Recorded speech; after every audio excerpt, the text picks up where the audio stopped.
For a great cup of joe, there's one thing you should know. Your morning brew can also be playful. Buff Boy Brewing guys make the temperature rise, and you surely feel naughty when you swallow our coffee.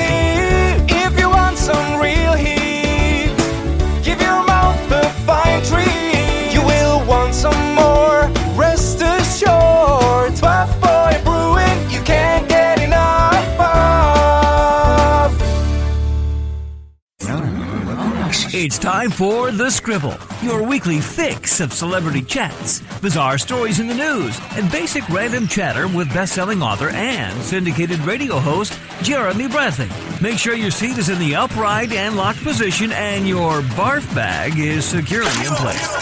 Here's Jeremy Bradley. Thank you very much, Larson. Jeremy Bradley here. This is The Scribble. Jedediah Bila, former co-host of The View, is joining us today to talk about her new book. She wrote letters to her son, life lessons, things that she's learned from her experiences. And, motherhood seemed to have prompted most of that.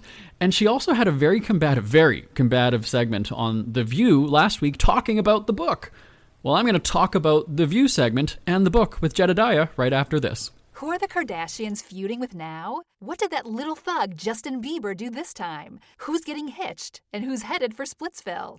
Hear the latest celebrity news and gossip every day on Entertainment Wrap-Up. The good, the bad, the ugly, but mostly the ridiculously hilarious. It's all recapped in this daily segment at entertainmentwrapup.com. Have a laugh at the expense of the rich and famous when they take themselves way too seriously. It's 3 minutes of time-wasting fun at entertainmentwrapup.com. Check out Entertainment Wrap-Up at entertainmentwrapup.com. Brought to you by Speak Free Books.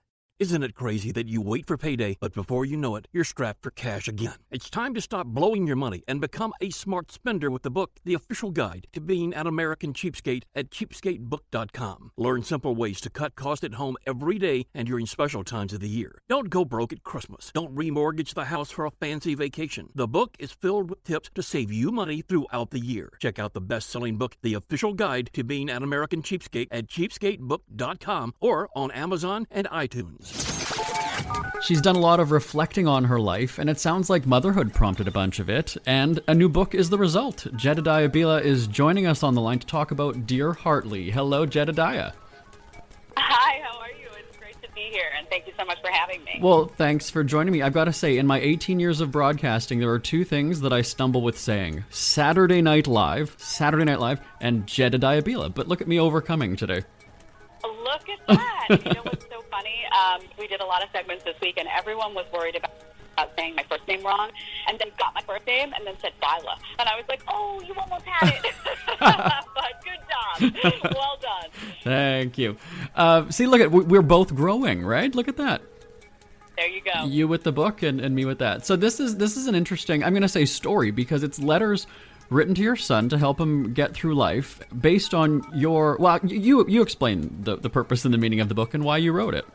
Yeah, I mean, you're right. It's a series of letters that started as handwritten letters to Hartley, actually. I originally didn't intend to publish this. I actually had a whole other book proposal that was ready to go, had been approved, and I said, you know what, I really want to do this. I started writing them about everything from character to friendship to empathy to heartbreak.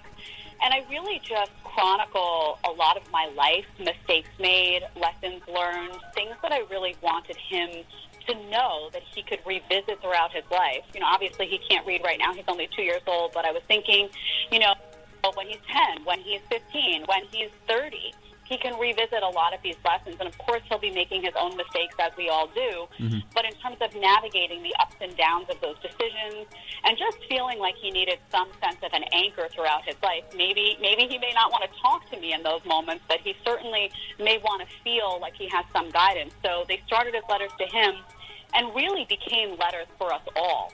I was watching the intense polarization in the country, a lot of the fighting that was going on, and said, you know what, this is something that can remind people of our shared humanity, and maybe we can all read this together and kind of figure out how to talk to one another again. It's branched into two different audiences, you say. So when you're writing a letter to your son, you're going to say things differently than you would to, let's say, your group of girlfriends or complete strangers. So when you're putting them into a book, did you have to change things, or did they go in as is? went in as is. I mean, to be perfectly honest, the book is very raw. It's very unfiltered. There's a lot of secrets that I tell about things about my own life that I never shared. I start off with a story about why I love handwritten letters so much. And it's a story about, a first love when I was 19 years old and the heartbreak that went with it and how I kind of found my way to sanity again and to peace through writing handwritten letters to my best friend. So I really, and that was one of the hesitations I had. When I finished it, I looked at it and I said, do I want to share this with the world? Because I really did write it very intimately with a lot of vulnerability. And I said to myself, you know what, if I put this out there for people, maybe they'll be inspired to share those vulnerabilities with other people. Maybe they'll be inspired to write letters like this to their own children, grandchildren, whoever it may be, and just to open up and have these really important conversations. And I always say, if you're not willing to share those vulnerabilities, you're not really going to get anywhere, because that's how you really bond with people. Everyone has weaknesses. Everyone has made mistakes. And I always feel like we get to a better place as a society when we're willing to put those on the table and say, I've been there. This is my life. What is your experience? So that's really what this is. It's a very intimate journey. I wonder how much of this, though, was written for you to get closure. I'm not saying there's anything wrong with that. If it helps you, great. How much of this was sort of closure or catharsis for you? I think that's a great question, actually. When I wrote some chapters, I did shed tears, particularly the ones that involved, my college experiences, and I definitely shed some tears at the end when I kind of had to close the book, because it felt like I had kind of poured my heart out in this whole thing, and now I was leaving it and putting it out into the world, and it felt very scary, to be perfectly honest. But I think there was a lot of good that came to me from writing it. I absolutely do feel that, but that was not the motivation. I think that I saw my kid's face through the whole thing, if I'm being 100% honest. But yeah, absolutely.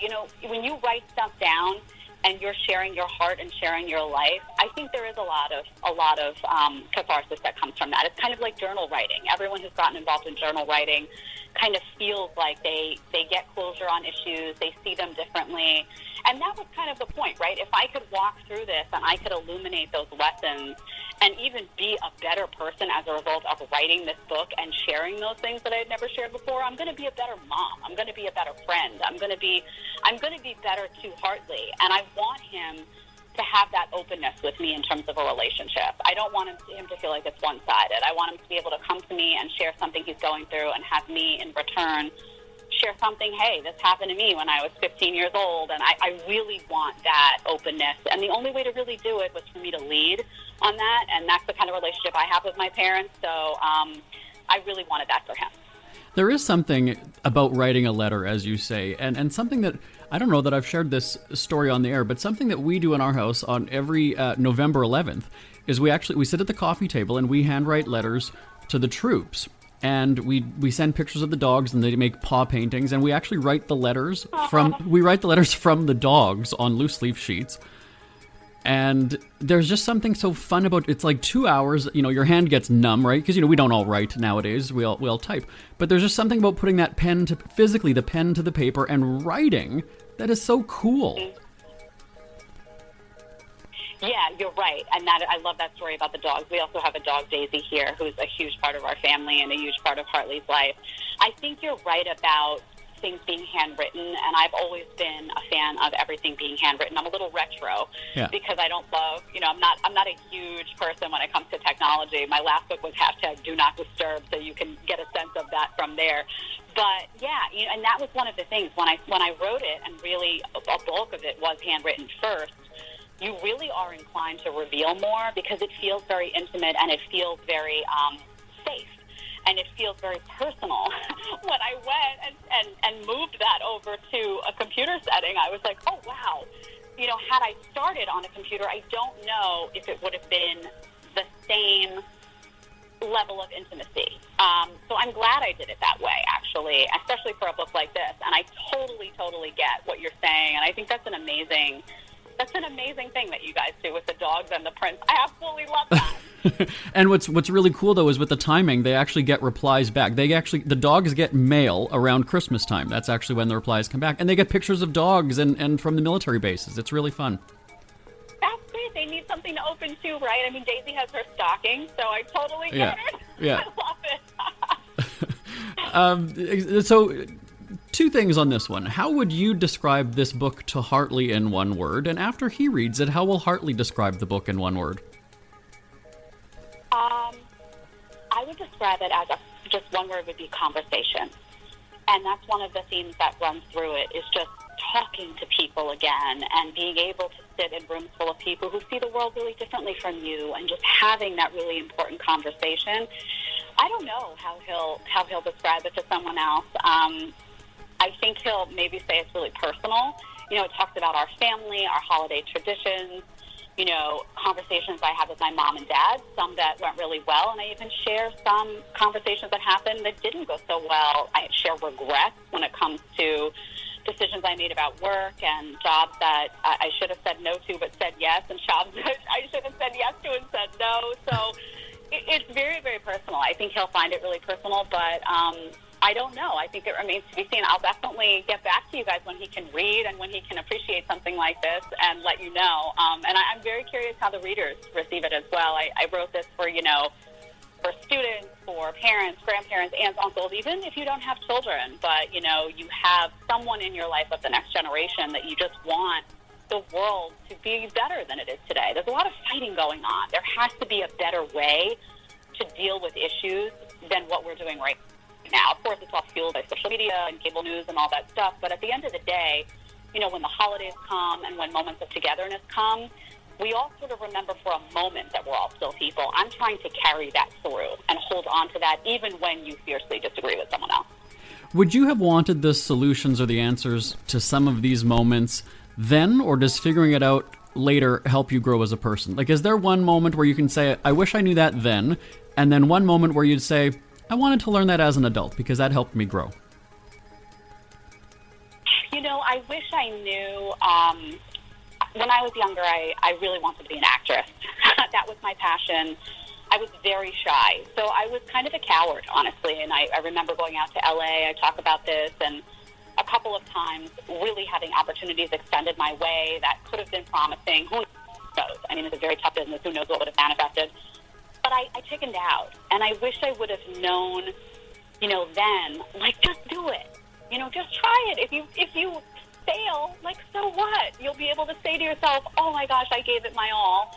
Maybe you wouldn't have liked it anyway, or maybe you would have discovered something else on that journey. So I wish I could go back and tell my younger self, just don't be so scared that something's going to not work, or, just kind of go. If you feel an impulse to do something and you're passionate about it, just let it happen, put your all in, and if you fall, you will pick yourself up. It will all be okay. I think that on the other side, I'm trying to think of an example of something that I think that when I was younger, for many years actually, I didn't want children.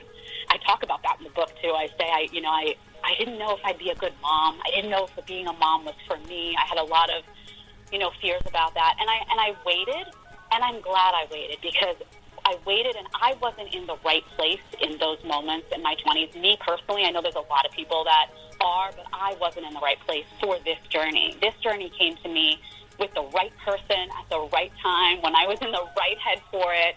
And I am lucky that I waited in that regard. And I think I've learned so much about myself at this stage of life, and so much about everything, because I'm a more open person than I was in many ways back in the day when it comes to this kind of thing, when it comes to really giving of yourself to a child. So, yeah, I guess that would be my answer. Oh, great. So now I have to ask you about your appearance on The View last week, because it seemed like you were welcomed and it was lovey-dovey, and then it kind of took a turn. I mean, what happened? Yeah, my plan was to go there and talk about the book. I was aware ahead of time that we were going to talk about vaccine mandates. I did a pre-interview, so I laid out exactly how I felt about it. It's also very public how I feel about it on social media. I had revealed that I was unvaccinated, that I had a medical exemption that had been written by my physician, but I had gone to my doctors, and they had said, hey, listen, this isn't good for you. Here's why. And multiple doctors. One wrote an exemption. That's an infectious disease vaccinated specialist in New York City who said, not for you. Here's why. And I made that decision. I had COVID 19 months ago. I have immunity to the virus that's been lasting and durable and pretty impressive. That's my silver lining from getting COVID, which was not fun. So I was very open about that on social, and I was open in my pre-interview.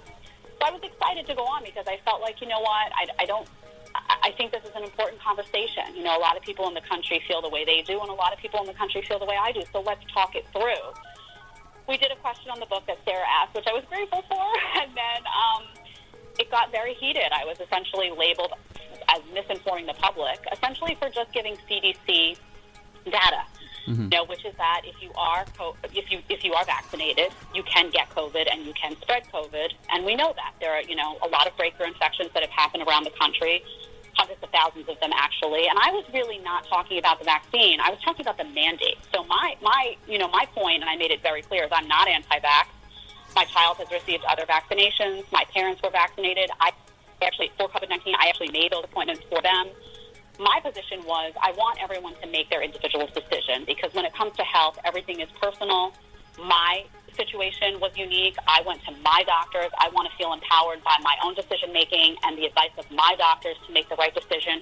And if the vaccine does not prevent transmission, there is no scientific justification for a mandate.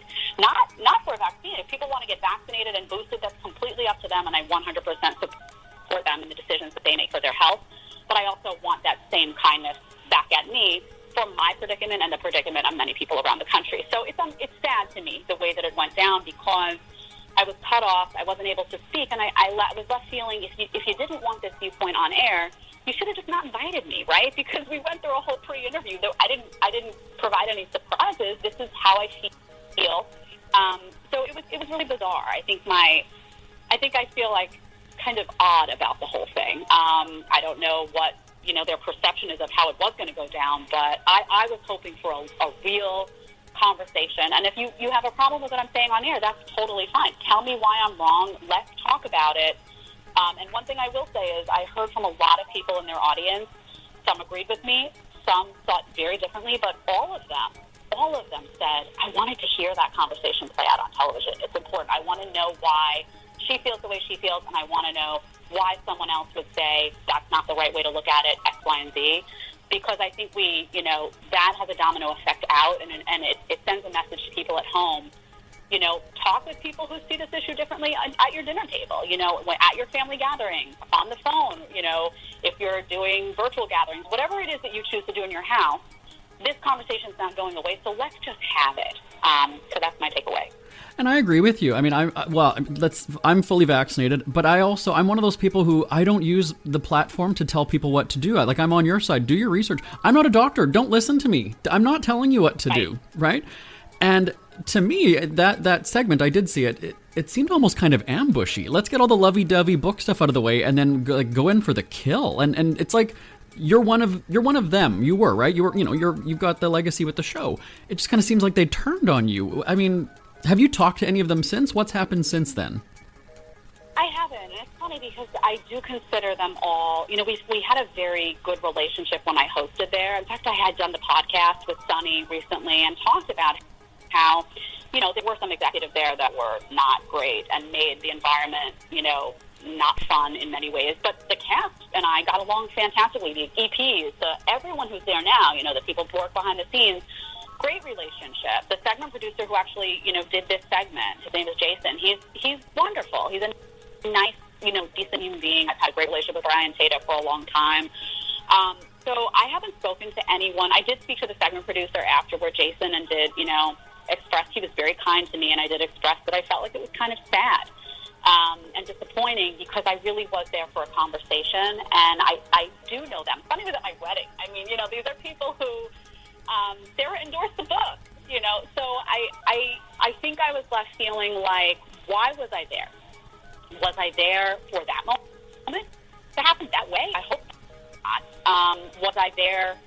Why was I there? Because if you really want that viewpoint heard, you would have just let it roll out. Let us talk it through, If you didn't want the mandates addressed, then you shouldn't have had that as a segment. And I could have come on and talked about the book and done, some reminiscing. It's not my show. I can't dictate, the topics and whatnot. But I am someone who's used to being outnumbered. I worked on that show. We had a lot of disagreements on air. This vaccine issue has become very personal. And I think it's personal because it involves people's health. And I completely understand that. I think it's emotional because people lost loved ones.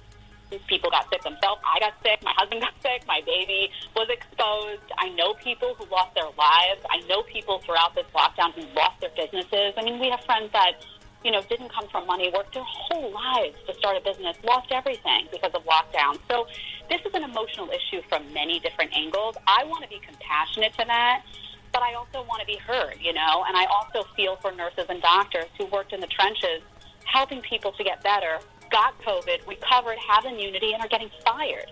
Mm-hmm. That doesn't make sense to me, and it's not grounded in science. So I also want to speak for those people as much as I can to say, hey, look at this. Look at what we're seeing. We have 129, instances now, studies that are out there that confirm natural immunity. We know that the vaccine, is a personal choice because it doesn't stop transmission. So this isn't about the collective. This is about an individual decision about do you feel this is good for you in terms of reducing risk? Have that conversation with your doctor. So I find it odd that me saying, I want you to make the decision for yourself. I want you to consult with your doctor. I want to empower you and support you in that decision. That's somehow controversial. That to me shouldn't be controversial. And I had wished that they would welcome that at the table, especially because they knew that's where I stood, right? So it seems weird if you didn't know that's where I stood, or if we suddenly went to a topic on mandates unexpectedly, then I think what unfolded, people would still be like, why didn't they have a conversation? But it would at least make more sense, and that's not how it played out. So I'm confused more than anything, to be honest with you, but right. So goes the media landscape sometimes. It's like jumping on someone for smoking and saying, think about what it does to others, and not, hey, you're poisoning your body, you should stop for yourself, right? Like they called you selfish is really what happened. The way that it sounded was that I was being painted as someone who was prioritizing my health as at the expense of the common good. And I always remind people, you must prioritize your own health. I'm a mom. I have a 2-year-old. If I go to my doctors and they say, these are trusted doctors, I had Lyme disease years ago, and I navigated that with the help of these individuals and got better. These are people who, at least 2 of those doctors I know for sure are vaccinated themselves. These are not, anti-vaxxers that have some agenda. They're not political. They're doctors, and they're looking at my particular medical history and some of what happened, during COVID for me, and just saying this is what I recommend. And I fully agree based on the research that I've done, and do have this immunity that I was very careful over the course of the year, documenting that immunity, wanting to make sure that it stuck when data really didn't exist. I stayed home from work for a while, for a long time, actually. I wore the masks, I followed the protocol initially, and then I watched the data come in, and I paid really close attention to that. So I am someone who cares a lot about everyone, including my own parents who are elderly, are vaccinated. And, I would never, I don't seek to wish harm or do harm to anyone. And if you know me as a human being, which they do, all of them, they know that to be the case. But the common good is made up of individuals caring for themselves. If individuals stop doing what's best for themselves, there is no common good because we are part of that common space. So that's just not how it works. I mean, telling people not to follow their doctor's orders and to instead follow a one-size-fits-all approach does nothing. It is horribly the opposite of compassionate, frankly, to those individuals, and it also just doesn't make any sense if you're trying to have, everyone make the right decision the goal is to make this pandemic go away. Well, that involves, you don't need people sacrificing their own health and getting sick and potentially dying, one way or the other. Let them have those conversations with their doctors, and that's what I support. So I don't know really what happened there. You'd have to ask them, but I know who I am and what I value and how much I care about people and what my last year has looked like and what my immunity looks like. It's all documented, and what my exemptions involve and why, and I feel really confident in my decision. And I think people around the country who are making decisions for themselves just need to feel confident in that, whether you get vaccinated, boosted. I have friends that are unvaccinated. I have friends that are vaccinated, triple vaccinated. I have friends that can't wait for a 4th booster. I have friends that don't want the vaccine at all for whatever reason. You know, these are all people that are part of my circle, and we all have no problem engaging with each other and accepting that we all see this a little bit differently, and we all have different bodies and different medical histories, and that's to me the appropriate way to approach this thing.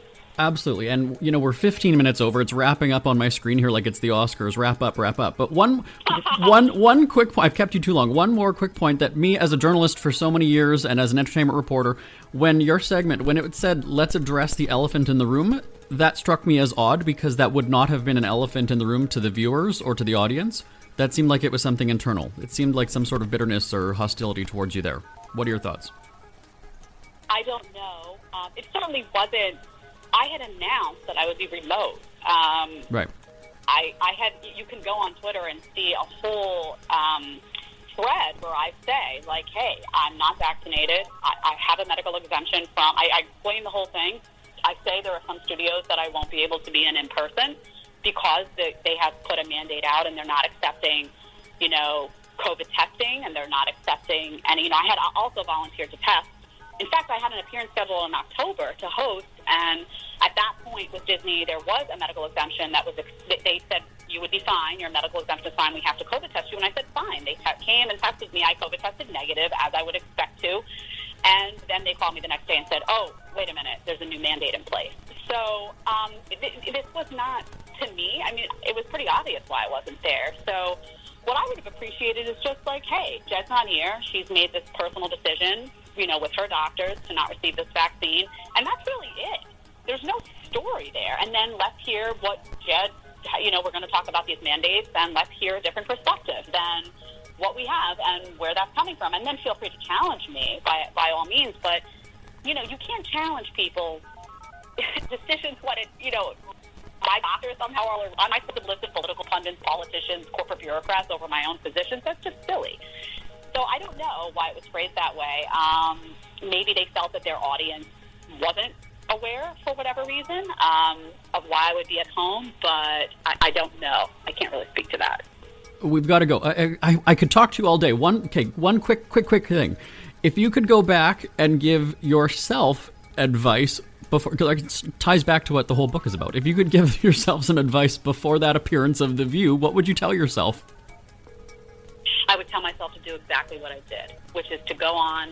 I was happy to be there. I think the audience saw that I was happy to be there. I was smiling. I'm excited. I was excited to talk about my book, and I tried my best to make my voice heard. I want my child to know the theme of this book is believe in yourself, be brave enough to go into spaces where people disagree with you and say your piece. And people, you know, people show themselves in those moments, right? So it was their choice to respond the way they could have responded the way they did and been like, oh, misinformation, even though it was not, or they could have had a conversation in that moment. I can't control how they approach the situation, but I can control the way I approach the situation. And I didn't get angry.